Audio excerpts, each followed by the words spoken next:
আমরা অনেক লোক আছি প্রচুর ভুল করি। কি ভুল? আমরা সবই বুঝি, ভাত খাই মাছ খাই সবই তো বুঝি, আমরা কোনটা না বুঝি? টাকা চিনি। আমরা অনেক বন্ধু বান্ধব কি করি জানেন? রাস্তাঘাটে বসে থাকি, আড্ডা মারি, অনেক সুন্দর সুন্দর মহিলারা যায়, হট করে আমরা কি বলি জানেন? এই দোস্ত মালটা খুবই সুন্দর। এটা একটা কি ভুল করলেন জানেন? আমাদের তো বোন আছে, তারা যখন রাস্তায় হেঁটে যায় তখন আরেকজনে বলে না যে মালটা খুব সুন্দর? একটা কথা মনে রাখবেন, পরার চালে পাথর মারলে নিজের চালে পাথর পড়ে। আমরা অল্প বয়স থেকে আমরা যৌবনটা আমরা নষ্ট করে ফেলতেছি।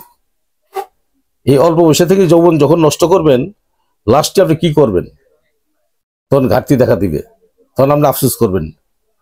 এই যৌন সমস্যাগুলো এমন একটা সমস্যা, যারা এই সমস্যা ভুগতেছেন আমি আপনাকে অনুরোধ করি আমার সাথে যোগাযোগ করেন, জামালপুর রেল স্টেশন। আমি মোহাম্মদ বেলাল কবিরাজ, আমার সাথে একটু পরামর্শ নেন আর সরাসরি আসেন আপনি। আমি রোগ দেখে চিকিৎসা করি। আপনার যৌন রোগের যে কোনো সমস্যা থাকলে আসবেন, আমার সাথে কথা বলবেন। আমার মোবাইল নাম্বারটা 01727871087, এই নাম্বার আমার সাথে কথা বলবেন।